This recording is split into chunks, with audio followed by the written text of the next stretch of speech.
शङ्करं लोकशङ्करं शङ्करं शङ्कराचार्यं केशवं बादरायणं सूत्रभाष्यकृतौ वन्दे भगवन्तः पुनः पुनः निधये सर्वविद्यानां विजशे भवरोगिणां गुरवे सर्वलोकानां दक्षिणामूर्तये नमः। ॐ सहना भवतु सहनौ भुनक्तु सह वीर्यङ्करवावहै तेजस्विनावधीतमस्तु मा विद्विषावहै। ॐ शान्ति शान्ति शान्तिः। पञ्चदशी। नमः श्री शङ्करानन्द गुरुपादाम्बुजन्मने सविलासमहामोह ग्राहग्रासैककर्मणे। இந்த பஞ்சதசி சுவாமி வித்யாரண்ய முனி அவர்களால் எழுதப்பட்டது. அவர் சிங்கேரி மத்துல 14th century and 15th century பிகினிங்ல அங்க ஆச்சாரியராக இருந்தவர். மொத்தம் 15 நிறையாவது எழுதியிருக்காரு. இந்த பஞ்சதசியில 15 சாப்டர்ஸ் இருக்குது. அது 3 தத்துவ விவேக பிரகரணம் அப்படிங்கிற தலைப்புல, அடுத்து 2வது தலைப்பு பூத விவேக பிரகரணம், அடுத்து கோஷ விவேக பிரகரணம், அப்படி 3ஆ பிரிச்சு மொத்தம் 1571 வேர்சஸ் எழுதியிருக்காரு. அதுல நாம இப்ப பார்த்துட்டு இருக்கிறது தத்துவ விவேக பிரகரணத்துல 2வது சாப்டர் நம்ம பார்த்துட்டு இருக்கிறோம். பூதங்களை பற்றி. அதாவது இது மெயின் நம்ம பார்த்துட்டு இருக்கிறது என்னன்னு பாத்தீங்கன்னா, ஒரு இவருடைய மெத்தட் உபனிஷத்துக்கள் இருக்கிற ஒரு ஒரு இப்போ சாந்தோக்கிய உபனிஷத்துல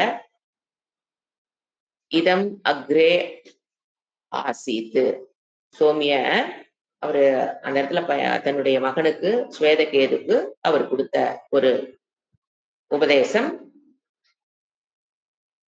சதேவ இதகும் அக்ரே ஆசீத், சதேவ சோமிய இதம் அக்ரே ஆசீத் அப்படிங்கிற ஒரு சென்டென்ஸ்ன்னு எடுத்துக்கலாம், மந்திரம். அதனுடைய விளக்கத்தை தான் இந்த சாப்டர்ல அவரு விளக்கிட்டு வர்றாரு. இப்ப நாம பார்த்துட்டு இருக்கிறது இதம் அப்படிங்கிற சப்தம். அப்படின்னா இதம், இந்த உலகம். இவர் என்ன சொல்றாரு, அந்த மீனிங், அந்த சென்டென்ஸோட மீனிங் நாங்க சாந்தோக்கிய உபனிஷத்துல, இந்த உலகம் முன்பு சத்தாகவே இருந்தது. சதேவ சத் ஏவ பிரம்ம ஏவ. சத்துங்கிறது சாந்தோக்கிய உபனிஷத்துல பிரம்மத்துக்கு கொடுக்கிற ஒரு வேர்டு சத். அதோட இருப்பை மட்டும் சொல்றதுல சத். சத் ஏவ சதேவ இதம்னா இந்த உலகம், அக்ரே ஆசீத்து, இந்த உலகம் முதலில் சத்தாகவே இருந்தது, பிஃபோர் சிருஷ்டி. அதுக்கப்புறம் தான் நான் உலகத்தை படைத்தேன். அந்த ஒரு மந்திரத்தினுடைய விளக்கத்தை தான் நம்ம பார்த்துட்டு இருக்கிறோம். அந்த இதம் சப்தத்தினுடைய விளக்கம் தான் நான் ஒரு கிட்டத்தட்ட ஒரு பாதி ஸ்லோகங்கள் மந்திரங்கள் அந்த இதம்ங்கிற சப்தத்தை தான் மெயினா இங்க விளக்கிட்டு இருக்கு. இப்ப நாம பார்க்க வேண்டியது 12வது மந்திரம். 11 மந்திரத்தை முடிச்சிருக்கோம். ஞானேந்திரியங்களுடைய சிருஷ்டி முடிச்சாச்சு. அதனுடைய கர்மேந்திரியங்களுடைய சிருஷ்டி எப்படி பண்ணன்னு சொன்னாரு. அப்புறம் அந்த சிருஷ்டி அந்த கர்மேந்திரியங்கள்னா ஃபர்ஸ்ட் என்ன, ஞானேந்திரியங்கள்னா என்னன்னு சொன்னாரு. ஞானத்தை கொடுக்கக்கூடிய கரணங்கள், அதுக்கு ஞானேந்திரியங்கள். நம்ம உடம்புல இருக்கிற ஞானேந்திரியங்கள் 5: கண்ணு, காது, மூக்கு, நாக்கு, தோல். இது பேரு ஞான இந்திரியம், கரணம், இன்ஸ்ட்ருமெண்ட்ஸ். அடுத்தது கர்மேந்திரியம், கை, கால், இங்கே நாக்கு வரும். இங்க பேச்சும்போது வாக்காக வரும்போது பேச்சு, எருவாய், கருவாய். மொத்தம் 5 கர்மங்களை செய்யக்கூடியது, 5 கர்மேந்திரியங்கள். அதை பத்தி சொன்னாரு. அந்த இந்திரியங்கள் அப்படிங்கிறது நம்ம என்ன புரிஞ்சுக்கணும், இப்ப கண் இந்திரியம் அப்படின்னா நம்ம கண்ணுக்கு தெரிகிற கண் அல்ல, அது ஸ்தூலம். இவர் சொன்னது இந்திரியம்ங்கிறது சூக்ஷ்மம், கண்ணுக்கு தெரியாமல் கண்ணுக்குள் இருக்கிற, கண்ணை கண்ணாக வைத்திருக்கிற ஒரு சக்தி தான் கண்ணிந்திரியம். காது இந்திரியம் என்றால் அந்த கண்ணுக்கு தெரிகிற அந்த காது அல்ல, டாக்டர்களா பாக்குற அந்த காது அல்ல, மைக்ரோஸ்கோப் வச்சு பார்த்தாலும் என்ன தெரியுதோ அது அல்ல. அந்த காதுக்குள் ஒரு காதாக இயக்கி கொண்டிருக்கிற ஒரு சக்தி, கண்ணுக்கு தெரியாத ஒரு சக்தி காதுக்குள் இருக்கிறது. அதுதான் காதை காதாக வைத்திருக்கிறது. அந்த சக்திக்கு பேரு காது இந்திரியம். அந்த மாதிரி மூக்கு நுகர்தல், நாக்கு சுவையை உணர்தல், தோல் சென்ஸ் ஆஃப் டச். இந்த மாதிரி ஞான இந்திரியங்களை பத்தி படிச்சோம். அது எங்க கோலக்கம் அப்படின்னா அதனுடைய பிளேஸ்மெண்ட். அதாவது அந்த கண் இந்திரியம் எங்கதான் இருக்க போகுது? கண் இந்திரியம். காது இந்திரியத்தோட பிளேஸ்மெண்ட்டுக்கு பேரு கோலக்கம். கோலக்கம் அதோட பிளேஸ்மெண்ட் ஆயிருக்கிற இடம் எந்தெந்த இடத்துல பிளேஸ் ஆயிருக்கு. அப்படி 5 ஞானேந்திரியங்கள் அதனுடைய பிளேஸ் ஆன இடம். அது மாதிரி கர்மேந்திரியங்கள் அது எங்க இப்ப கை இந்திரியம்னா கை ஃபுல்லா இருக்கும். இப்ப கண்ணுக்கு தெரிகிற ஆபரேஷன் பண்ணி ஓபன் பண்ணி பார்த்தாலும் தெரிகிற மசில்ஸ் அல்ல. இந்த கைக்குள் கண்ணுக்கு தெரியாத ஒரு சக்தி ஒண்ணு இருக்குது. அதுதான் கை, 2 கை சேர்த்து கை இந்திரியம்.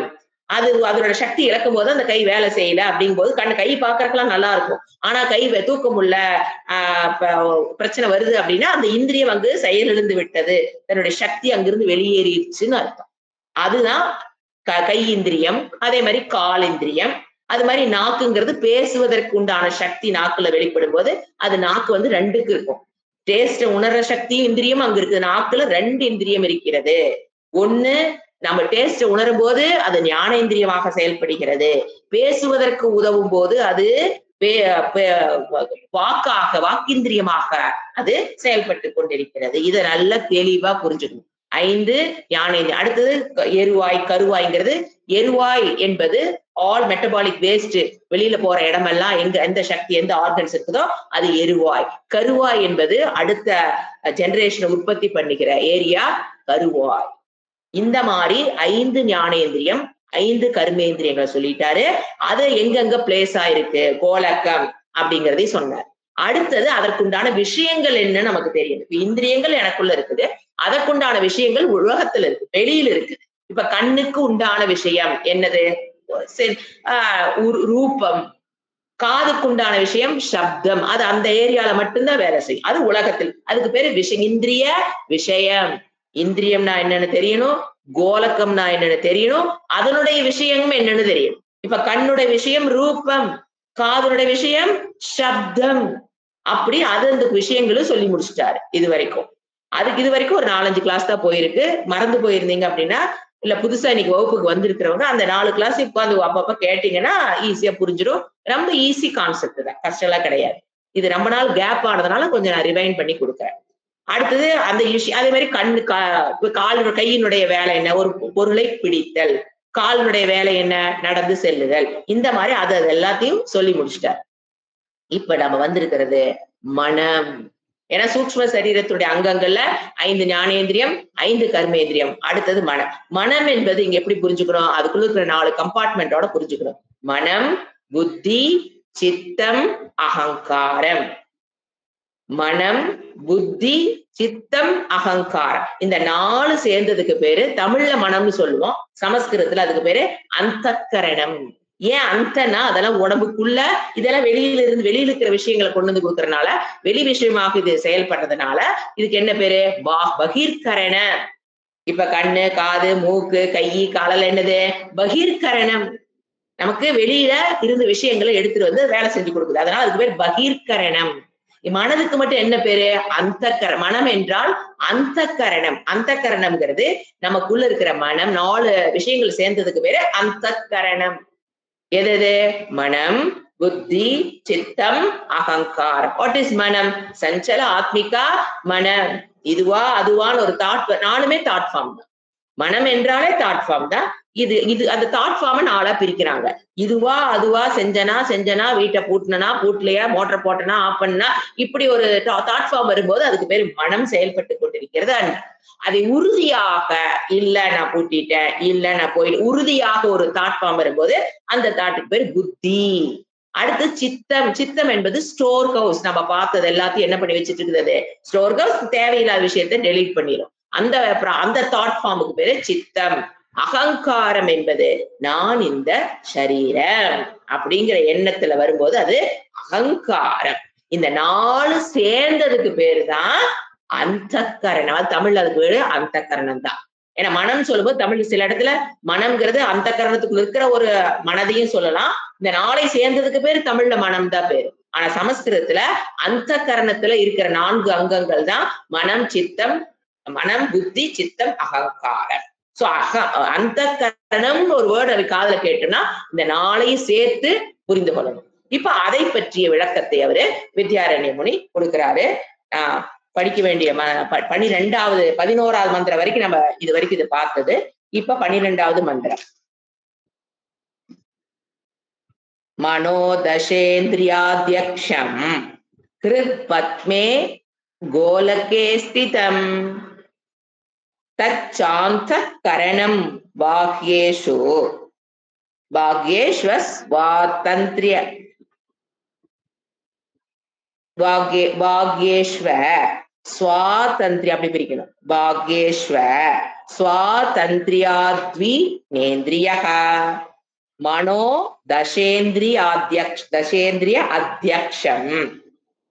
பிரிக்கும் போது அன்வயம் சொல்லும் போது மனோ தசேந்திரிய அத்தியக்ஷம் கிருத் பத்மே கோலகே ஸ்திதம் தத்து தத்து அந்தக்கரணம் பாக்யேஷ்வ ஸ்வாதந்திரியாத் வினேந்திரியஹ. இப்ப இத அன்வயம் பண்ணி படிக்கும்போது ஃபர்ஸ்ட் வேர்ட் நம்ம என்ன எடுத்துக்கணும்? தச இந்திரியக. மீனிங் எழுதிக்கலாம். தச இந்திரிய 10 இந்திரியத்துக்கும் நம்ம சொன்னோம் இல்லைங்களா 10, அந்த 10 இந்திரியத்திற்கும் அத்தியக்ஷம். அத்தியக்ஷனா தலைவன், ஆள்பவன். 10 இந்திரியங்களையும் ஆள்பவன் யாராமா? மனக. மனம்னா இந்த இடத்துல என்ன எடுத்துக்கணும்? அந்தக்கரணம். மனம், புத்தி, சித்தம், அகங்காரம்னு மீனிங் எழுதிக்கணும். ஏன்னா அந்த இடத்துல இவர் மனக சொல்றது அந்தக்கரணத்துடைய மீனிங் சொல்ற. அது பின்னால ஏங்கிறது பின்னால பாத்தீங்கன்னா புரியும் படிக்கும்போது. கிருத் பத்மே அது எங்க இருக்குது? கோலகம், ஸ்தானம். முதல்ல ஒரு பாயிண்ட் சொல்லிட்டாரு, மனம்ங்கிறது 10 இந்திரியத்துக்கு அதுதான் தலைவன். 2வது பாயிண்ட் என்ன சொல்றாரு? இதனோட விளக்கம் நம்ம ஒன்னொன்னு பார்க்கலாம். மீனிங் மட்டும் எழுதுங்க. கிருத் பத்மே கோலகே ஸ்திதம். ஸ்திதம் பவதிங்கிற வேர்டு ஆட் பண்ணிக்கலாம். நான் முதலே சொல்லியிருக்கேன், வித்யாரண்ய முனி ரொம்ப ஷார்ட் பண்ணிதான் பல வார்த்தைகளை ஒரு அட்வான்ஸ்டு டெக்ஸ்ட் மாதிரி தான் கொண்டு போவாரு. அப்ப நாங்க சொல்லும் போது அதற்கு நம்ம என்ன ஆட் பண்ணிக்கலாம்? கோலகே ஸ்திதம் பவதி அப்படின்னு ஒரு வேர்டு ஆட் பண்ணிக்கிட்டா அது அந்த செகண்ட் சென்டென்ஸ் கம்ப்ளீட் ஆகும். 2வது சென்டென்ஸ் என்ன? ஃபர்ஸ்ட் சென்டென்ஸ் என்ன? தச இந்திரியம் அத்தியக்ஷம் மனக. 10 இந்திரியங்களுக்கும் மனம் தலைவன். 2வது என்ன கொடுக்குறாரு? கிருத் பத்மே கோலகே ஸ்திதம் பவதி. அதனுடைய கோலக்கம் என்னன்னு சொல்றாரு. மனதினுடைய கோலக்கம் என்ன? ஹிருதயம். ஹிருதயம்னா நம்ம பிசிக்கலா நம்ம கண்ணுக்கு தெரிகிற ஹார்ட், அத ஹிருதயம். அது இருதயத்திலிருந்து, ஸ்தூல இருதயத்திலிருந்து செயல்படுகிறது.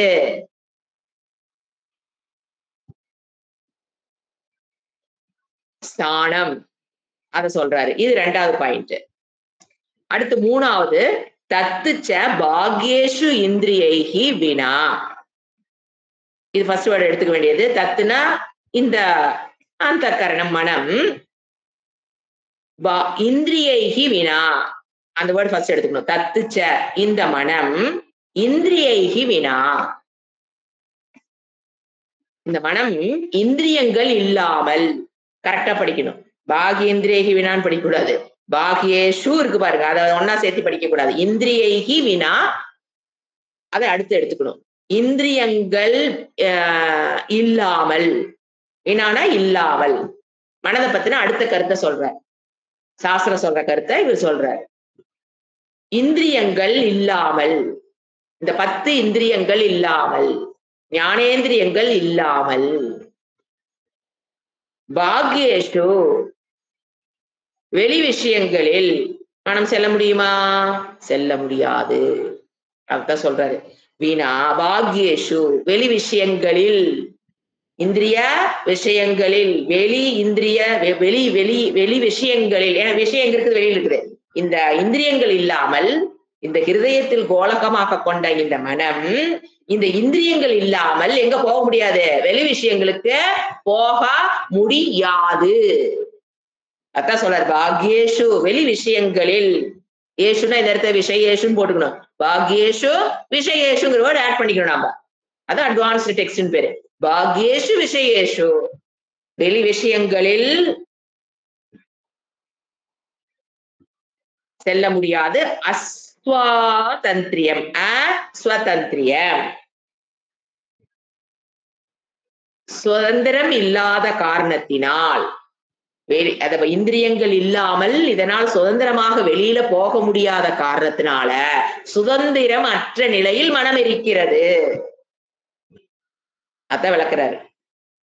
அஸ்வாதந்திரியம், அஸ்வாதந்திரியம், சுதந்திரம் இல்லாத காரணத்தினால். அதுக்கு என்ன பேர் வச்சிருக்காராமா இறைவன்? இறைவன் வச்ச பேருங்க அது, இவர் வச்ச பேர் இல்ல. இறைவன் என்ன பேர் வச்சிருக்காருமா அந்த 4 கம்பார்ட்மெண்ட்டுக்கு? அந்தக்கரணம்.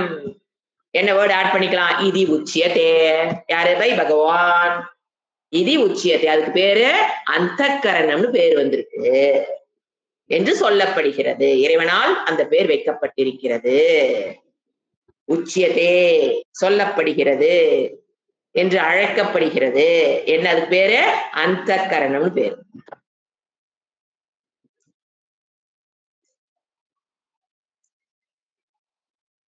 நாற்பத்தி 6 ஸ்லோகங்கள் வரை அந்த இதம் சப்தத்தை தான் விளக்கிட்டு இருக்காரு. இதுல நம்ம இதம் சப்தத்துக்கு எதுக்கு வருது இப்போ? மனம். இப்போ இவர் என்ன நமக்கு உதவி பண்றாரு அப்படின்னு பாத்தீங்கன்னா, இப்போ உலகத்துல அறிபவன் உலகத்தை 2ஆ பிரிக்கலாம். திருக், திருஷ்யம். ஒண்ணு அறிபவன், இன்னொன்னு அறிபடு பொருள். இப்ப இந்த சரீரத்துக்கு வெளியில் இருக்கிற பொருள்களை அறிவடு பொருளாக, ஆப்ஜெக்டாக அறிவது என்பது எளிது. இந்த பேனா நான் அல்ல, இந்த வீடு நான் அல்ல, அதெல்லாம் நல்லா புரியும். அதை நானாக நான் என்னைக்கு எடுத்துக்கிறதே கிடையாது. ஆனா அது எளிது.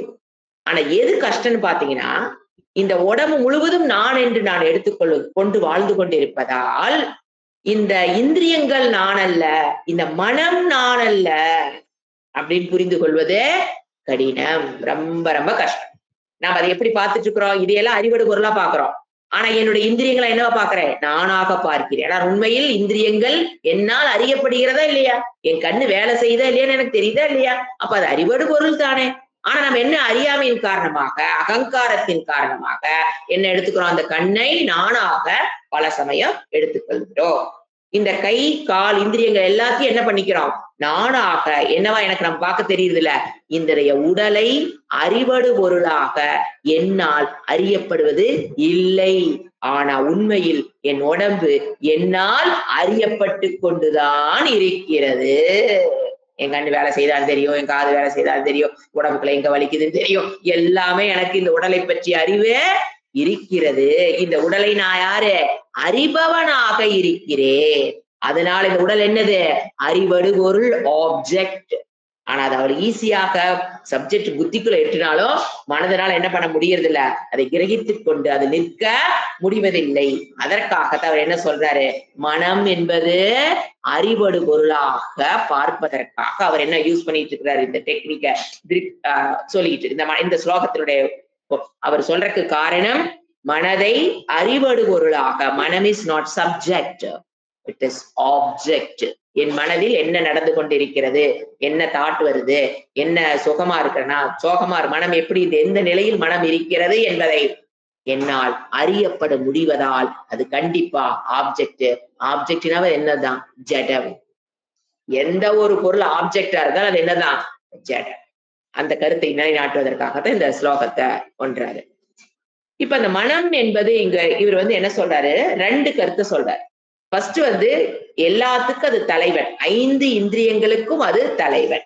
இப்ப நாம இந்த இடத்துல எப்படி தலைவன் சொல்றாரு அப்படின்னா, நமக்கு ஒரு ஞானம், இப்ப எனக்குள்ள ஒரு ஞானம் ஏற்படணும், ஒரு பொருளை பற்றிய ஞானம் ஏற்படணும் அப்படின்னா, இப்ப நீங்க இந்த பொருளை நான் கையில காமிக்கிறேன்.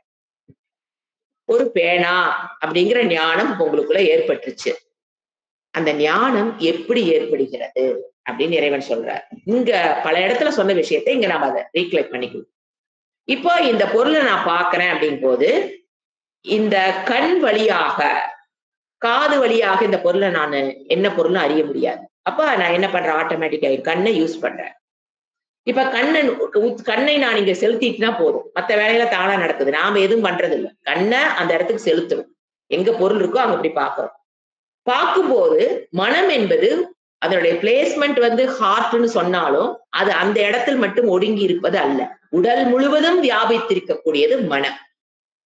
ஆனா அதனுடைய கோலக்கம் தான் என்னது, அது அதோட ரெஸ்டிங் பிளேஸ் எது, ஹார்ட். அப்படி புரிஞ்சுக்கணும். மனம் ஃபுல்லா பரவி இருக்கும் போது, உடல் ஃபுல்லா மனம் பரவி இருக்கும் போது கண்ணிலே என்ன இருக்குது, உள்ள மனம் பரவி இருக்கிறது.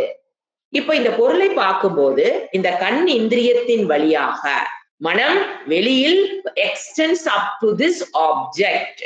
My mind through eyes extends up to this object. கண்ணு வழியா வரும்போது அந்த மனதுக்கு என்ன சக்தி கிடைக்குது, அதை பற்றி ஒரு ஆக்கரணம், அந்த ஷேப்பை பத்தின ஒரு ஆக்கரணம், விருத்தி, தாட் எடுத்துட்டு கொண்டே உள்ள கொடுக்குது. உள்ளதான் அந்த என்ன ஞானம் என்பது என் புத்தியில் ஏற்படுகிறது, மனதில் ஏற்படுகிறது, அந்த கரணத்தில் ஞானம் ஏற்படுகிறது. சோ இப்ப காது, இப்ப நான் பேசிட்டு இருக்கிறேன் அப்படிங்கும் போது அப்ப என்ன நடக்குது, மனம் உடம்பு ஃபுல்லா பரவி இருக்கிறது, காதுலயும் இருக்குது. ஒரு சப்தம் கேட்குதுங்க போது அந்த மனம் காது வழியாக வெளியில வந்து அந்த சப்தத்தை ஆக்கரணம் செய்து கொண்டே உள்ள கொடுக்குது. அப்படிதான் அந்த இடத்துல நமக்கு ஞானம். உள்ள யார் இருக்கா, அந்த ஆத்ம சைத்தன்ய சொரூபம், அது என்னன்னு நமக்கு ஞானத்தை கொடுக்குது. இந்த மாதிரிதான் ஒரு ஒரு இந்திரியம் செயல்படணும்னா தனியா மனதை பிரித்துட்டு தனியாக கண் ஒன்றை பார்த்து உங்களுக்கு ஞானத்தை கொடுக்க முடியாது. மனதை பிரித்துட்டு காது தனியாக ஒரு பொருளை பார்த்து ஞானத்தை, சப்தத்தை கேட்டு ஞானத்தை கொடுக்க முடியாது.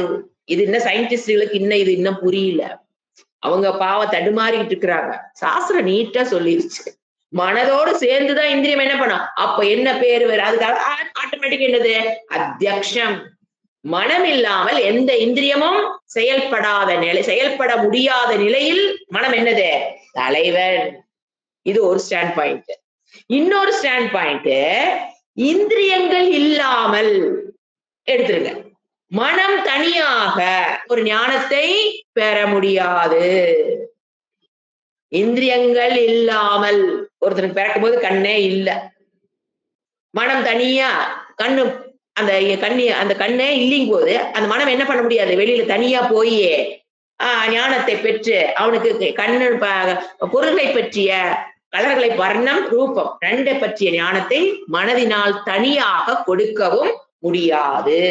இதுதான் ரெண்டாவது ஸ்டாண்ட் பாயிண்ட் ஆஃப் மனம். எவ்வளவு நீட்டா சொல்றாரு பாருங்க. ஒண்ணு, எல்லா இந்திரியங்களுக்கும் இது தலைவன்.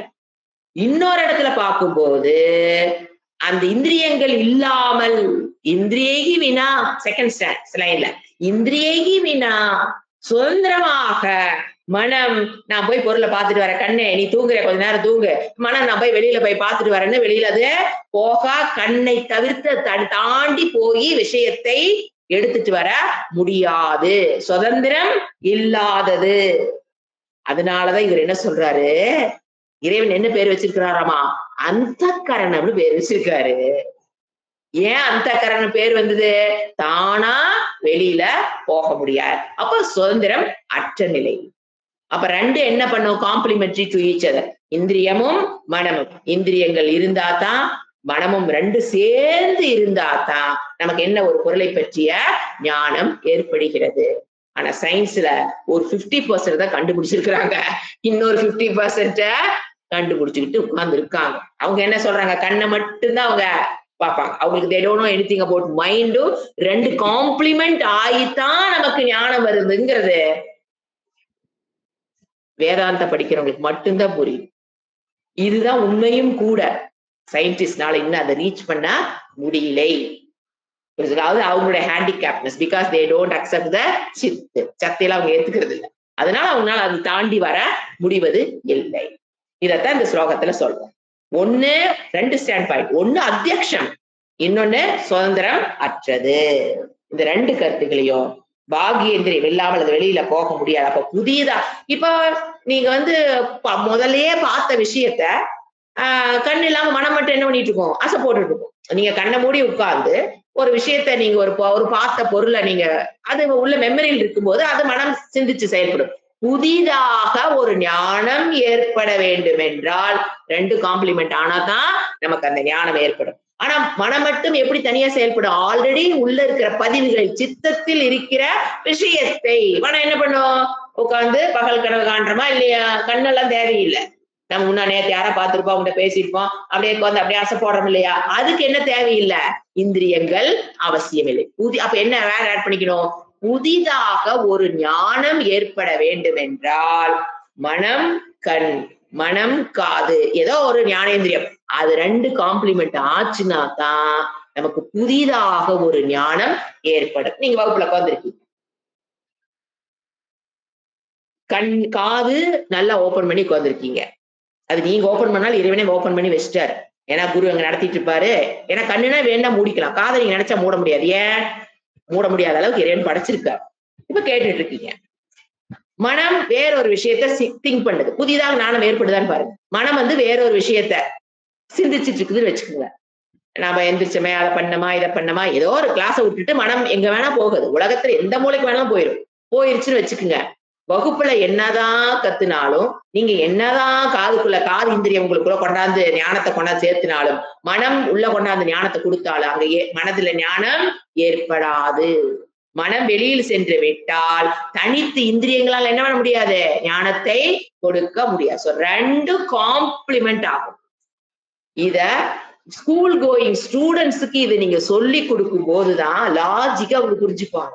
நான் வகுப்பை எப்படி கவனிக்கணும், 2 சேர்ந்தாதான் எனக்கு ஞானம் ஏற்படும். By just sitting in the class mind wanting ஆயிட்டு இருந்து அப்படின்னா நீ வகுப்புல எதையும் புரிந்து கொள்ள முடியாதுங்கிற அறிவை குருகுலத்துல அன்னைக்கு எப்பா 6 வயசு 7 வயசுல குரு சொல்லி கொடுத்துருவாரு. டேய் இப்படி இருந்தீனாத்தான் இது இப்படி வேலை செய்து, நீ இப்படி இருந்தீனாத்தான் சொல்லி கொடுக்கறது புரியும்.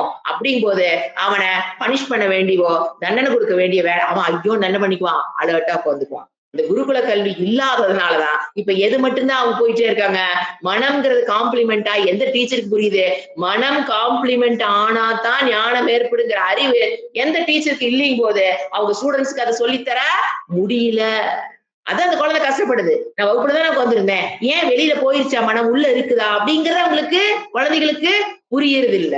சோ ஞானம் ஏற்பட புதிதாக ஒரு ஞானம் ஏற்பட வேண்டும் என்றால் 2 காம்ப்ளிமெண்ட் ஆகணும். அப்ப அந்த மனம் எப்படி இருக்கணும்?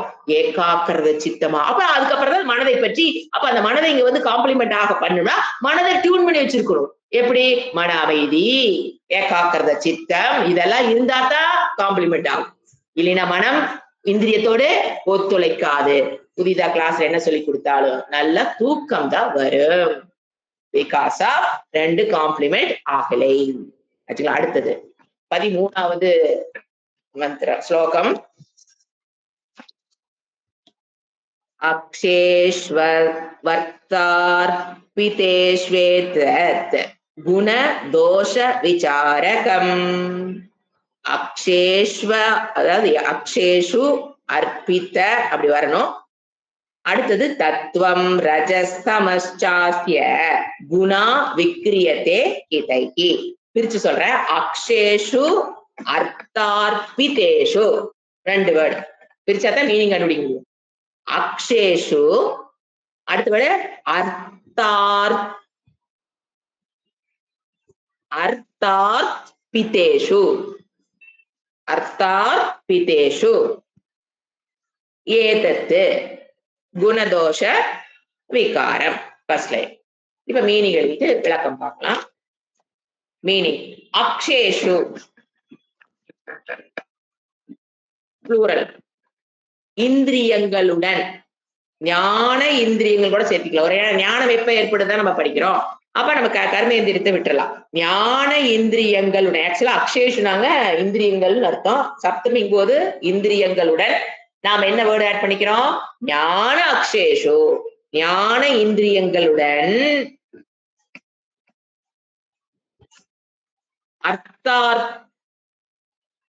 அர்த்தார்பிதேஷு, அதாவது ஞான இந்திரியங்களுக்குள் எடுத்துக்கலாம். விஷயங்கள் போட்ட பிறகு அர்த்தம்னு என்ன? அது இந்திரியத்தினுடைய விஷயங்கள் வெளியில் இருக்கா, அந்த விஷயங்களை அர்ப்பிதம் பண்ணியாச்சுன்னா என்ன? போட்ட பிறகு சுவாகா, சுவாகாரம் பண்ணியாச்சுன்னா என்ன அர்த்தம்? அர்ப்பிதம் பண்றது என்ன? அக்னியில எப்படி நாம போடுறோமோ விஷயங்களை, ஹோமகுண்டத்துல என்ன பண்றோம்? அர்ப்பிதம் பண்ணுவோம். எது? ஒரு நெய்யை ஊத்துறது, இதென்ன மம இந்திராய சுவாகா, இதென்ன மம அப்படின்னா அர்ப்பிதம் பண்ற இந்திரனுக்கு நாம அர்ப்பிதம் பண்றோம் பாத்தீங்களா? அந்த மாதிரி விஷயங்கள் என்ன ஆகுதா இங்க? அர்ப்பிதம். ஒரு சப்தம்னு எடுத்துக்கலாம். அப்ப ஞான இந்திரியங்களுக்குள் இப்ப நான் பேசுற சப்தத்தை எடுத்துக்கலாமே உதாரணத்துக்காக. அந்த விஷயங்கள் போட்டதற்கு பிறகு நான் என்ன பண்ணிட்டேன்? உங்க காதுகளுக்கு என்னுடைய சப்தம் என்னது? விஷயம். உங்களுடைய காதுகளுக்கு இப்பொழுது விஷயம் என்ன? என்னுடைய சப்தம். போட்டதற்கு பிறகு தஸ்துன்னு ஆட் பண்ணிக்கலாம். அந்த வேர்டு எங்க அங்க ஆட் பண்ணணும்னு நினைச்சீங்கன்னா அதோட கமா போடணும் அப்படின்னா ஒரு வேர்டு ஆட் பண்ணீங்கன்னா அப்புறம் சத்சு, சத்சு அப்படின்னா போட்டதற்கு பிறகு. இப்போ என்னுடைய சப்தம் உங்க காதுக்குள்ள நான் போட்டுட்டேன்.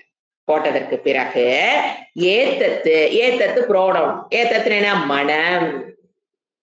புரோனம் கோஸ் டு மனம். மனம் என்ன? அந்தக்கரண. குண தோஷ விசாரகம் பவதி. ஒரு வேர்டு ஆட் பண்றேன், பவதி. அப்பதான் புரியும், இல்லைன்னா புரியும். அதுக்காக ஏன்னா வித்யாரண்யரோட இதே அப்படித்தான் இருக்கு. ஒரு வேர்டு ஆட் பண்ணீங்கன்னா தான் கம்ப்ளீட் பண்ண முடியும். இப்ப குண தோஷ விசாரகம் பவதி. இப்போ அக்ஷேஷு இந்திரியங்களுக்குள் விஷயங்களை போட்டாச்சு. போட்டதற்கு பிறகு இப்ப மனம் என்ன பண்ணுது? மனம் குணதோஷ விசாரகம் பண்ணுது பவதி. மனம் வேல்யூ ஜட்ஜ்மெண்ட் பண்ணுதான். இங்கிலீஷ்ல சொன்னா ஈஸியா புரியும். Value judgement. இப்ப கண்ணு வேல்யூ பண்ண, மனம் தான் என்ன பண்ணும்? Value judgement. குணத்தையும் தோஷத்தையும் ஆராய்ச்சி செய்கிறது. குண தோஷ விசாரம். மனம் என்ன பண்ணுதான்? குணத்தையும் தோஷத்தையும் ஆராய்ச்சி செய்கிறது. இப்ப நான் விஷயத்தை என்னுடைய சப்தம் தான் உங்களுக்கு காதுக்கு விஷயம். இப்ப காது வழியா உள்ள போயிருச்சு. காது இவங்க சொல்றது சரி, தப்பு, நல்லது, கெட்டது எதையும் கண்டுபிடிக்க தெரியாது காதுக்கு. அதுக்கு என்ன கண்டுபிடிக்க தெரியாது? குணத்தையும் தோஷத்தையும் ஆராய்ச்சி செய்கிற சக்தி காதுக்கு இப்போ கிடையாது. எந்த ஞானேந்திரியத்துக்கு கிடையாது. இப்ப என்னோட சப்தம் உள்ள போறனால சொல்றேன். அந்த சப்தம் இது சரி, இது தவறு, இது நல்லது, இது கெட்டது, இது புரிஞ்சிருக்கு, இது புரியல, இது நம்ம முக்கியம், இது முக்கியம் இல்லை, அப்படியெல்லாம் காதுக்கு தெரியாது. என்ன பண்ண தெரியாது அதுக்கு? குணத்தையும் நல்லதையும் தோஷத்தையும் பிரித்து அறிய தெரியாது. குணதோஷ விசாரகம் பவதி. யாருதான் பண்றது? மனம். ஏத்தத்துல அந்த இடத்துல மனம். மனம் என்ன பண்ணுது? இது நல்லது, இது கெட்டது, இவங்க சொல்றது சரி, இவங்க சொல்றது தப்பு, இவங்க சொல்றது ஏற்புடையதாக இல்ல, இவங்க சொன்ன விஷயத்தை திருப்பி திருப்பி சொல்றாங்க, புரிஞ்ச மாதிரி இருக்குது, புரியாத மாதிரி இருக்குது, இது மனசுல புடிச்சு வைக்குமா, பிடிக்க முடியாதா, இது இறைவன் சொல்ற கூற்றுங்கிறது அங்க மனம் மறந்துடும். நல்லா அதையெல்லாம் மறந்துடும். இவங்க சொல்றாங்கன்னா நானா உட்காந்து சொல்லிட்டு இருக்கிறேன், இது எல்லாமே இறைவன் கூற்று. ஆனா மனம் என்ன பண்ணாது? அப்படியே தவிர்த்து விட்டுட்டு இது புரியுதா? அதெல்லாம் யாரு? குண. இதுல இருக்கிற நல்லதையும் கெட்டதையும். இப்ப நான் சொல்ற விஷயத்துல கெட்டதுங்கிறது எதுவும் கிடையாது. நீங்க வேற ஒரு சப்தத்தை எடுத்து பாருங்க. உலக லௌகிக விஷயத்தில் ஒருத்தர் பேசுறாங்க அப்படின்னா இவங்க போய் பேசுறாங்க, இவங்க கரெக்டா தான் பேசுறாங்க, இவங்க ஓவரா பேசுறாங்க, இவங்க மாத்தவங்களை பழி, இப்படி குண நல்லதையும் கெட்டதையும் அது என்ன பண்ணுமா? விசாரக்கம் பவதி. மனம் குற்றத்தையும் தோஷத்தையும் நல்லதையும் என்ன பண்ணுதான்? ஆராய்ச்சி செய்கிறது. இப்ப பாருங்க, அந்த ஆராய்ச்சி செய்கிறது ஒரே மாதிரியா இருக்குது. ஒரு காலத்துல எனக்கு நல்லதுன்னு ஆராய்ச்சி பண்ண மனம், ஒரு காலத்துல முந்தானேத்து ஒரு விஷயத்த தப்புன்னு முடிவு பண்ணி வச்சிருப்போம். இன்னைக்கு அதே விஷயத்த கரெக்டும்போம். என்ன பிரச்சனை மனதுக்கு? மனதுக்குள்ள என்னதான் பிரச்சனை? முந்தானேத்து தப்பா சொன்ன விஷயம் இன்னைக்கு கரெக்டா தோணுது. முந்தானேத்து சரியா தோணுன விஷயம் போன செகண்ட் நமக்கு ஒரு முந்தானேத்துக்குலாம் போக வேண்டாம் நீங்க. நேத்துக்கு கூட போக வேண்டாம். எந்திரிக்கும் போது ஒரு விஷயம் தப்பா தோணியிருக்கும். 10 நிமிஷம் கழிச்சு அது கரெக்டா தோணியிருக்கும். தவறுன்னு தோணியிருக்கும். இப்படி ஏன் என் மனசுக்குள்ள பிரச்சனை வருது? என்ன குணத்துக்கு மனதுக்கு என்ன சக்தின்ட்டீங்க? நல்லதே கெட்டதே அறினா எனக்கு எல்லா காலத்திலும் மனம் ஒரே மாதிரி தானே செயல்படணும். ஒண்ணு தப்புன்னு ஃபர்ஸ்ட் டைம் தோணுச்சுன்னா, நான் சாகர வரைக்கும் அந்த மனம் எனக்கு என்னதானே சொல்லணும்? தப்புன்னு தானே குண விசாரணை பண்ணணும். ஏன் நான் மாத்தி மாத்தி பண்றேன்? ஏன் நான் காலையில ஒண்ணு தப்பா பாக்குறேன், சாயங்காலம் அதையவே சரியா பாக்குறேன். காலையில ஒண்ணு தப்பா சரியா பாக்குறேன், அத மத்தியானம் என்னவா பாத்துறேன்? தப்பா பாக்குறேனே. ஏன் இந்த பிரச்சனை எனக்குள்ள வருது? குண விசாரம் தான் எல்லாம் பண்ணி முடிச்சு அது தப்புன்னு காலையிலே முடிவு பண்ணிட்டேனே அப்படின்னு அதுக்கு அழகா பதில் சொல்றாரு. ஏய் உன் மனம் 3 விதமாக செயல்படும். அடுத்து விட சத்துவம் ரஜக தமகச்ச. உன் மனதுக்குள் 3 விதமான மனம் மாறி மாறி உனக்குள்ள வந்துகிட்டு இருக்கும். மனம்ங்கிறது ஒரே நிலையில் இருக்காது. கொஞ்ச நேரத்துக்கு எப்படி இருக்கும்? சத்துவ குணமா இருக்கும். கொஞ்ச நேரத்துக்கு எப்படி இருக்கும்? ரஜோகுண பிரிடாமினன்சி. இங்க ஒண்ணு நம்ம பிரிடாமினன்ஸ் தான் பேசுறோம். சத்துவ குண பிரிடாமினன்ட்டா கொஞ்ச நேரம் மனம் இருக்கும். அப்ப காலையில சத்துவ குணத்திலிருந்து அந்த விஷயத்த பார்த்திருப்பீங்க. அது எந்தவா தோணி இருக்கலாம் உங்களுக்கு? சரின்னு தோணி இருக்கும். இப்போ அது மத்தியானத்துல ரஜோ குண பிரிடாமினன்ட்டா உங்க மனம் மாறிடுச்சுன்னு வச்சுக்கோங்களேன். நான் ஒருத்தர் காலையில ஒருத்தர் பேசுறீங்கன்னு பாருங்க. ஏன் இந்த குழப்பம் வருதுன்னு நான் சொல்றேன். ஈஸியா புரிஞ்சிடும். இப்ப காலையில சத்துவ குணத்துல நின்று இருப்பீங்க. மனம் சத்துவ குணத்துல இருந்திருக்கும். நீங்க அப்ப ஒருத்தர் ஒரு வார்த்தையை பேசியிருப்பீங்க. இப்ப ரஜோ குணம் உள்ள தூக்கும். மத்தியான நேரத்துக்கு மேல. எப்ப தூக்குதோ அது நமக்கு தெரியாது. அப்ப சப்போஸ் நான் ஒரு உதாரணத்துக்கு சொல்றேன். இப்ப ஒரு மத்தியானம் ஒரு 12 மணி 1 மணிக்கு ரஜோ குண பிரிடாமினன்ட் மனம் ஆயிடுச்சு வச்சுக்கலேன். நம்பும் மனமே நம்மகிட்ட சொல்லும். காலைல எதுக்கு நான் உங்ககிட்ட அதை சொன்னேன்? சொல்லாம மறைச்சிருந்திருக்கலாமே. ரஜோ குணம் எப்பவுமே அப்படித்தான் சொல்லணும். சத்துவ குணம் நேருமே சொல்லிரும். மத்தியானத்துக்கு மேல அது ஏன் அவங்ககிட்ட நான் சொன்னேன்? சொல்லாம இருந்திருக்கலாமே, பேசாம இருந்திருக்கலாமே. இந்த வாயை வச்சுட்டு கம்முன்னு இருந்திருந்தா ஒரு பிரச்சனையும் இல்லையே. அவங்க கீதை என்னை தப்பா எடுத்துக்குவாங்களோ? சஞ்சலா ரஜோம் தான் நம்மளை போட்டு வறுத்து எடுக்கிறது சஞ்சலம் தான். சத்துவம் நம்மள ஒண்ணுமே பண்ணாதுங்க. அமைதியா இருக்கும். சத்துவ குணம் இருக்கும்போது ரஜோ குணம் வந்துச்சு வச்சுக்கலேன். நான் ஏன் அதை பண்ணினேன்? அதை பண்ணாம இருந்திருக்கலாமா? அது இப்படி பண்ணிருக்கலாமா? அப்படி பண்ணி ஆக்டிவ் மைண்ட். இது இப்படி பண்ணிருக்கலாமா? அப்படி பண்ணிருக்கலாமா? அது அங்க போயிருக்கலாமா? அவங்ககிட்ட சொல்லாம இருந்திருக்கலாமா? அதை சொல்லி இருக்கும்போது இப்படி வார்த்தைகளை போட்டுக்கலாம். மொச்சக்கான்னு உள்ள ஒரு ஓடுது பாத்தீங்களா? என்னது? ரஜோ குண பிரிடாமினன்ட் ஆயிடுச்சு. இப்போ காலையில இருந்த மனம் சத்துவ குணத்துல உடனே என்ன பண்ணிருச்சு? சரின்னு சொல்லி ஒரு வார்த்தையை ஒருத்திட்ட பேசிருச்சு. அது ஏன் எனக்குள்ள சஞ்சலம் ஆயிருக்குன்னா என்ன புரியும்? நமக்கு அறிவு கெட்டு இப்ப மனம் எப்படி இருக்குது? ரஜோ குணம் நம்மள வெறுத்தெடு பயங்கர ஆக்டிவா. ரஜோ குணமா பயங்கர ஆக்டிவ். அது தப்பு, இது சரி, அது அப்படி பண்ணிருக்கணும், இப்படி பண்ணிருக்கணும், அங்க போயிருக்கணும், இங்க பச்சக்கா போட்டு நம்மள போட்டது வறுத்தெடுக்கும் ரஜோ குணம். அப்ப என்ன பண்ணணும்? சத்துவ குணம் பிரிடாமினன்ட்ல இருந்து நழுவிட்டோம்னு நமக்கு தெரியணும். திருப்பி நீ சத்துவ குணம் அடுத்த நாள் காலையில பாருங்க. திருப்பி நீங்க சத்துவ குணத்துக்கு வரேன்னு வச்சுங்களேன். மறுபடியும் என்ன தோணும்? இல்ல சரிதான். தோணுதா இல்லையா? காலையில மறுபடியும் தோணும். இல்ல அவங்ககிட்ட அது பேசுறது கரெக்ட். எப்ப தோணும்? அடுத்த நாள் இல்ல நீ சாயங்காலம் எப்ப வேணாலும் சத்துவ குணம் பிரிடாமினன்ட் ஆகலாம். நான் சும்மா ஒரு எக்ஸாம்பிள் சொல்றேனே தவிர ஒரு 4 மணிக்கு கூட நீங்க என்ன இருக்கலாம்? குளிச்சு முடிச்சு சத்துவ குணம்னா ஒரு குளிச்சு ஒரு சாமி கும்பிட்டு ஒரு விளக்கு அது மாதிரி பண்ணீங்கன்னா கொஞ்சம் சத்துவ குணத்துக்கு வருவோம். வரும்போது அல்லது அடுத்த நாள் காலையில இல்ல அவங்ககிட்ட அப்படித்தான் பேசி அந்த ஒரு நாள் முற்றும் நம்ம ஏன் உழக்கணும்? பிகாஸ் ஆஃப் ரஜோ குணம். பிரச்சனை வெளியில இல்ல, பிரச்சனை எங்கிட்ட இருக்கு. அத நல்லா புரிஞ்சுக்கணும். அப்ப என்ன பண்ணணும்? இறைவன் என்ன சொல்றாரு? சத்துவ குணோபவ அர்ஜுன.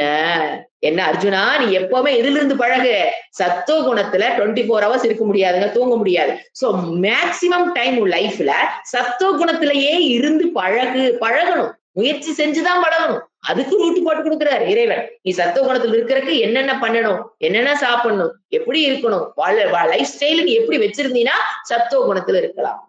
அப்ப சத்துவ குணத்துல இருக்குதுன்னு போது நமக்கு என்ன வராது? இந்த உள்ள இருக்கிற உழப்பலியா செஞ்ச அப்படியே மனம் எப்படி இருக்கும்? ஒரு அமைதியான மனம், சாந்தமான மனம், நம்மள உழப்பலாத ஒரு மனம் நமக்கு கிடைக்கும். ரஜோ குணத்துல போகும்போது மனம் ரொம்ப தடுமாறும். அடுத்து ஒண்ணு இருக்கு ரஜோ குணம். அடுத்து தமோ குணத்துக்கு வந்துருச்சுன்னு வச்சுக்கோங்களேன். எதையுமே சிந்திக்காது. அதையும் நம்ம அனுபவிச்சிருப்போம். அது பேசுங்க போட்டு ரொம்ப நேரம் சிந்திச்சிருப்போம். ஆனா கிடக்குது விடு அப்படின்னு அந்த தாட்டையே மனசுல இருந்து தூக்கி போட்டு அது ஒரு அமைதி. எது? என்ன சொல்ற, இக்னோரன்ஸ் இஸ் பிளிஸ்ங்கிற மாதிரி அந்த தாட்டே இல்லாம அது பேசியாச்சு போ விடு அப்படிங்கிற ஒரு ஸ்டேஜ் வருதா இல்லையா? அது பேசினாலும் சரி ஏத்துக்கிற அது வரும். என்னது சரின்னு தோணாது, தமம். எதை பேசியாச்சு விடு அப்படிங்கும்போது தமோ குணம்.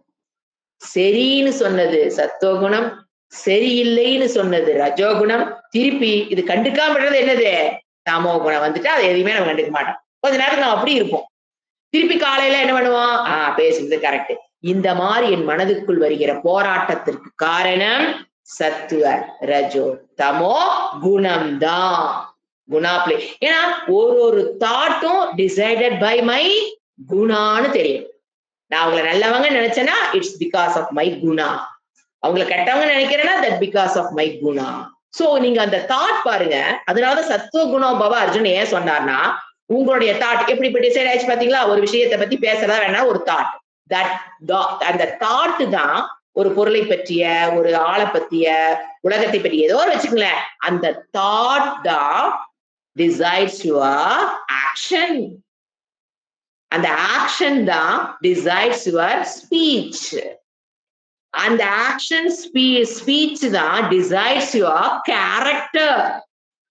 The character decides your destiny. இத வச்சுதான் உங்க வாழ்க்கையே ஓடிக்கிட்டு இருக்கு. இது எங்க சொல்லி கொடுக்கணும்? 5வது கிளாஸ்ல சொல்லி கொடுத்துரும். 10 வயசுல அந்த குழந்தைக்கு இந்த ஞானத்தை போட்டு. இதுதான் மிஸ்ஸிங் நடிச்சுக்கிறேன் நான். சோ உன்னுடைய தாட் இப்ப பாருங்க, அந்த சத்துவ குணங்கிறது எவ்வளவு லைஃபுக்கு முக்கியம்னு. that decides your actions, speech, character. That character decides his destiny. அவ்வளவு அற்புதமான விஷயம், கற்றுக்கொள்ளப்பட வேண்டிய விஷயம். இது யாரு கத்துக்கணும்? வயசானதுக்கு அப்புறம் எல்லாம் ரிட்டையர்ட் ஆயிட்டு வீட்டுல பொழுது போகாம சும்மா உட்கார்ந்துருக்கும் போது எடுத்து வச்சு நீங்க படிச்சாதான் என்ன படிக்கிறீங்க இருக்க போறது 5 வருஷமா 10 வருஷம் குடிச்சு நாம என்ன கோட்டையவா கட்ட போறோம்? No, this Vedantic studies should start from at the age of 10. இந்த காலத்து குழந்தைகளுக்கு இன்னும் நீங்க 8ல கொடுத்தா கூட புரிஞ்சுக்க நினைக்கிறேன். ஏன்னா ஐயோ அப்படி போயிட்டு இருக்குது. நமக்கெல்லாம் 15ல புரிஞ்சிருக்கோம் என்னமோ. இப்பத்த குழந்தைகளுக்கு 10ல சொன்னாலே புரிஞ்சுக்குதுங்க. கப்பு தான். சோ இத சொல்லி கொடுக்கும் போதுதான் என்னுடைய வாழ்க்கை என்னுடைய எண்ணங்களை போல் வாழ்வு. அவ்வளவுதான். தமிழ்ல 2 லைன்ல முடிச்சிருவாரு. பெரிய எண்ணங்களை போல் வாழ்வு. நீ என்ன வாழ்ந்துட்டு இருக்கிறியோ that because of your thought. உடனே பாசிட்டிவ் தாட்டை ப்ரொடியூஸ் பண்ணு. அதெல்லாம் ஒண்ணும் வேண்டாம். முதல்ல இதை சொல்லிட்டு அந்த குழந்தைக்கு தெரியும் நான் பாசிட்டிவா வாழணுங்கிறது எல்லாம் அந்த குழந்தைக்கு தெரியும். பாசிட்டிவா திங்க் பண்ணு. அந்த குழந்தை ஐயோ எனக்கு நெகட்டிவா வருதேமா, எப்படிமா நான் பாசிட்டிவா திங்க் பண்ணி ஃபெயில் ஆயிடுவேன் தான் எனக்கு நினைப்புது. ஆசாக நினைப்பே வரல. போட்டு இல்ல பாசிட்டிவா திங்க் பண்ணு. ப்ரெஷரைசிங். Parents are pressurising. பாசிட்டிவா திங்க் பண்ணு. எப்படி அது பாசிட்டிவா திங்க் பண்ணும்? இத சொல்லி கொடுத்தா அந்த குழந்தை எங்க உட்காந்துக்கும்? பாசிட்டிவ்ல தானா வந்து உட்காந்து. ஏன்னா என்ன தெரியாதுக்கு, நம்ம நெகட்டிவா நினைச்சோம்னா அது நடந்துரு. அப்ப நெகட்டிவா நினைக்க கூடாது அப்படிங்கிறது தெரிஞ்சு போய். We need not pressurize anything. Advice never ever works. ஞானம் தான் ஒர்க் ஆகும். அந்த குழந்தை நிச்சயம் பண்ணணும், நான் எனக்குள்ள நெகட்டிவ் தாட்டை கொண்டு வந்தா என் வாழ்க்கையே அது மாதிரிதான் ஆக போகுது. சோ ஐ மஸ்ட் ப்ரொடெக்டிவா எப்படி இருக்கணும்? பாசிட்டிவ் தாட்ஸை நான் ப்ரொடெக்ட் பண்ணிக்கணும், ப்ரொடியூஸ் பண்ணிக்கணும். ஃபேக் இட் மேக் இட் தான் பண்ணிடுவேன். நேத்து கூட ஒரு ஸ்டூடெண்ட் பேசுங்க, முடிஞ்ச அளவுக்கு நான் படிக்கிறேன், படிச்சிருவேன். எப்படி ஃபர்ஸ்ட் தாட்டை எப்படி வரணும்? இது நல்ல விஷயம், இறைவன் சொன்ன விஷயம், முடிவு பண்ணியாச்சு, படிச்சிருவேன். எனி காஸ்ட் நான் படிச்சிருவேன். அது லாஜிக்கல் இருந்திருக்காது, ரீசனிங் இருப்பினால ஒண்ணுமே இருந்திருக்காது. ஆனா என்ன நினைக்கணும்? படிச்சிருவேன். நான் வகுப்பு கரெக்டா வந்துருவேன், நான் அட்டன் பண்ணிடுவேன். I have to learn it. I should learn it because it is a very precious diamond. It should preserve in a bureau. It should not throw it in the road. அப்படின்னு தெரியும் போது automatic என்ன வந்துடும்? Dedication, determination. இந்த வேர்டே தேவையில்லைங்க தமிழ்ல. இது இங்கிலீஷ்ல கூட சொல்ல எந்த வேர்டுமே நமக்கு சொல்லிக் கொடுக்க தேவையில்லை. நீ டிட்டர்மினேஷனா இரு, டெடிகேஷனா எதுவுமே தேவையில்லை. This is the secret of success. புரியுதுங்களா? அடுத்தது என்ன சொல்றாரு? சத்துவ ரஜோ தம குணம். அப்போ அடுத்த வேர்டு அஸ்ய. அஸ்யனா என்ன வேர்டு? அந்தக்கரணஸ்யன்னு புரிஞ்சுக்கணும். ஏன்னா புரோனவுன் வரும்போது அது எதை கனெக்ட் பண்ணி தெரியும். அஸ்ய அந்தக்கரணஸ்ய, அந்த கரணத்தினுடைய இந்த மனதிற்கு குணாகா 3 குணங்கள் இருக்குது. பவதி நீங்க பவந்தி போட்டு ஆட் பண்ணிக்கலாம். குணாகா அஸ்ய அந்த கரணத்துக்கு குணாகா பவந்தி. எந்த வேர்ட் ஆட் பண்ண சொல்றேன்? பவந்தினா இருக்கிறது. இந்த 3 குணங்கள் மனதிற்கு இருக்கின்றன. 3 விதமாக மனம் செயல்படும். சத்துவ குணத்திலயும் செயல்படும். அதை விளக்குறேன். சில சமயம் ரஜோ குணத்துல இருக்கும். பிரிடாமினன்ஸ் தான். 3 சேர்ந்தது மனம். ஆனா பிரிடாமினன்ஸா சில சமயம் சத்துவத்தில் இருக்கும். மனது சில சமயம் ரஜோல் இருக்கும். சில சமயம் தமோல் இருக்கும். இது வந்து எப்பேற்பட்ட ஞானியாக இருந்தாலும் இதே நிலைதான். அதெல்லாம் மாத்த முடியாது. ஆனா அவர் பிரிடாமினண்டா சத்துவ குணத்துல வந்து நின்னு பழகி இருப்பார். அடுத்தது தைஹி புரோனவுன். இந்த இடத்துல தைஹினா மனைஹி மனம். இந்த 3 குணங்களில் எது அந்த மனதினுடைய 3 குணங்களில் ஹி விக்ரியதே மாற்றம் அடைகிறது. நீ உனக்குள்ள வர்ற தாட்டெல்லாம் ஏன் மாறுதுன்னா உனக்குள்ள இருக்கிற மனம் மாறும் பொழுது விக்ரியத்தேன மாற்றம் அடைகிறது. இந்த 3 குணங்களால் இப்ப நான் சொன்ன பாத்தீங்களா அந்த மனம் மாற்றம் அடைகிறது.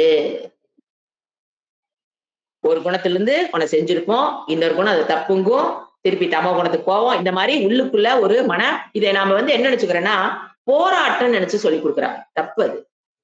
இட் இஸ் நாட் மன போராட்டம். இப்ப என்ன புரிஞ்சுக்கணும், எனக்கு உழப்பலா இருக்குன்னா அந்த ரஜோகுண பிரிடாமினன்ட் வந்துட்டேன்னு அர்த்தம். அவ்வளவுதான். இட் இஸ் நாட் மனதுக்குள்ள வந்து இந்த மாதிரி மாற்று கருத்துக்கள் வருவது போராட்டம் அல்ல. இட் இஸ் மனமே அப்படித்தான் படைக்கப்பட்டிருக்கிறது. அப்ப ரூட் காஸ் வந்து ஒரு மாத்திரை போட்டு தூங்குறது அல்ல. மன போராட்டத்தை குறைப்பதற்கு தூக்கம் ரெமடி அல்ல. ஞானம் வேண்டும். என்ன ஞானம்? அறிவு, நாலேஜ். மனம்னா இப்படித்தான் செயல்படும். நான் எதுக்கு முயற்சி பண்ணணும்? என்ன அங்க டேப்லெட் மருந்து என்ன? சத்து குணத்துக்கு நீ ட்ரை பண்ணு to get out of this மன உள்ள இருக்கிற போராட்டத்தை. மன போராட்டத்தை குறைத்துக் கொள்வதற்கு மருந்து என்னன்னு கேட்டா தூங்குவதோ, போர்ஸ்ஃபுல்லா தூக்க மாத்திரை போட்டு தூங்குவதோ அல்ல. ட்ரை டு கம் டு சத்துவ குணத்துக்கு வா. பிரிடாமினண்டா மேக்ஸிமம் டைம் எங்க வா? தூங்கும் போது கண்டிப்பா தமோ குணம் வேணும், தூங்க முடியாது. சோ அத விழிக்கிற நேரத்தில் சத்துவ குணம் ஒரே வேர்டுதான் பாருங்க. சத்துவ குணோ பவ அர்ஜுனா. நீ சத்துவ குணத்துக்கு அவர் வான்னு சொன்னது இதுதான் அர்த்தம். அதுக்குள்ள இவ்வளவு ப்ரொஃபவுண்ட் மீனிங் இருக்கு. வந்துட்டீங்க அப்படின்னா உள்ள என்ன வராது? இந்த டிப்ரெஷன். என்ன 3 வயசு 4 வயசுல சொல்லுது டிப்ரெஷன், போர் அடிக்குது. இந்த போர் அடிக்கிற வார்த்தை எப்படி 6 8 வயசுல சொல்லுது போர் அடிக்குது. ஏதாவது நான் பண்ணணும், எனக்கு போர் அடிக்குது. போர் அடிக்குது என்ன அர்த்தம்? உள்ள மன போராட்டத்தை அதுக்கு சொல்ல தெரியல. குழந்தைகளுக்கு உள்ள எனக்குள்ள மன போராட்டமா இருக்குதுன்னு சொல்ல தெரியாத வார்த்தை தான் போர்டம். அங்கேயே கவனிக்கணும் குழந்தைகளை. அந்த நிலைக்கு மனம் அப்படி வரும்போது நீ என்ன பண்ணணுங்கிறது, அதுல இருந்து விடுபடுவதற்கு என்ன உடனே கடை கூட்டிட்டு போய் 2000 ரூபாய்க்கு பொருளை வாங்கி கொடுக்கறது அல்ல. It is not a solution.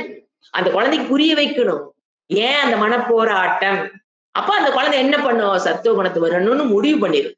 அது முடிவு பண்ணிச்சுன்னு வச்சுக்க, எந்த கொமனாலும் வந்து மாத்த முடியாது. ஐ ஷுட் பி இன் சத்துவ குணாலும் அந்த குழந்தை முடிவு பண்ணணும். அதுதான் இங்க சொல்லி கொடுக்குறாரு.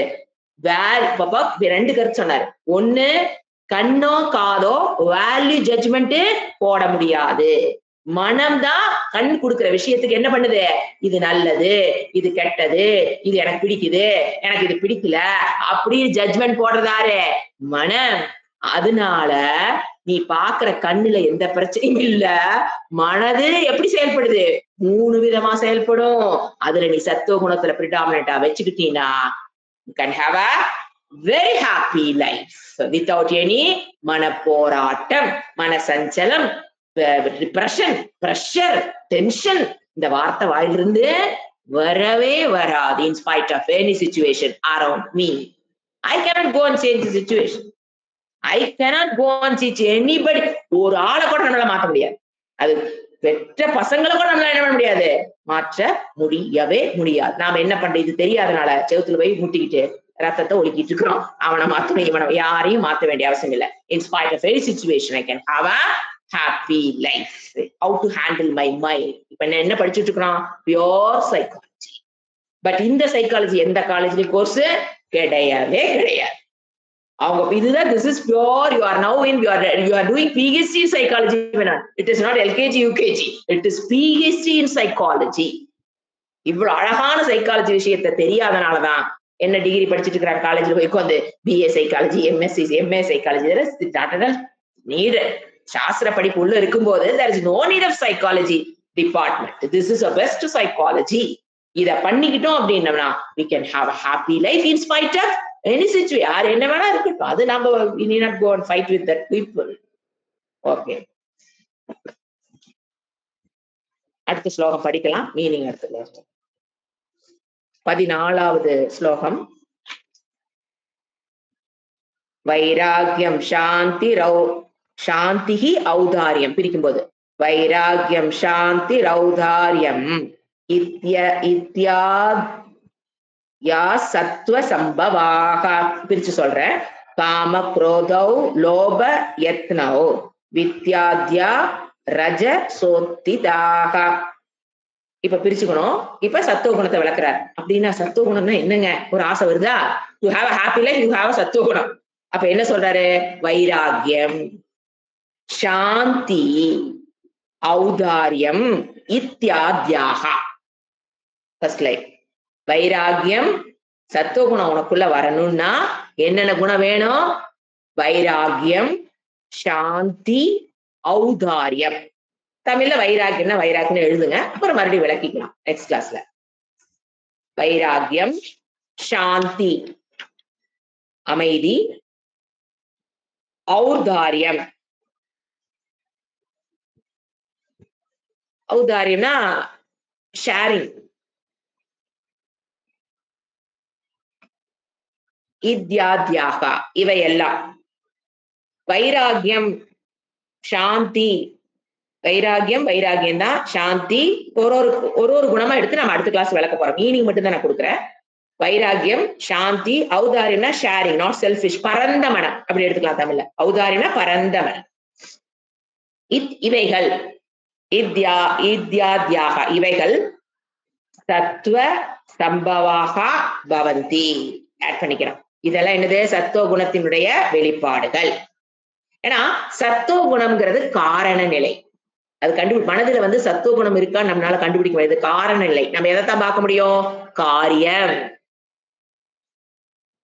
காரியம் தான் இதெல்லாம். இந்த குணமெல்லாம் இருந்ததுன்னா உள்ள சத்துவ குணம் இருக்குன்னு கண்டுபிடிச்சுக்கலாம். சோ காரண நிலை நம்மளால கண்டுபிடிக்க முடியாது. மனது வந்து சத்துவ குணமா இருக்கான்னு ஒரு ஸ்கேன் பண்ணில கண்டுபிடிக்க முடியாது. இப்போ அப்ப காரியத்தை வச்சுதான் காரணத்தை கண்டுபிடிக்க முடியும். சத்துவ குணம் என்ன சொல்லிட்டேன்? காரணம். அப்ப அந்த காரணத்தை எப்படி அந்த உள்ள இருக்கான காரண நிலை எப்படி கண்டுபிடிக்கிறது உள்ள இருக்குன்னு?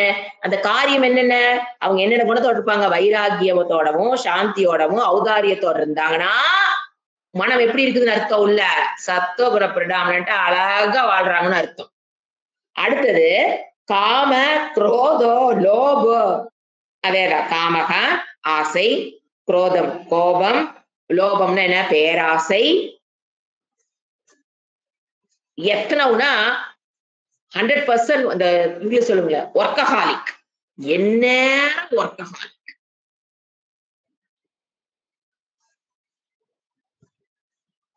இத்யாத்யாக இது எல்லாம் ரஜசா அஸ்திதாக பவந்தி. இதெல்லாம் ரஜோகுணத்தினுடைய வெளிப்பாடு.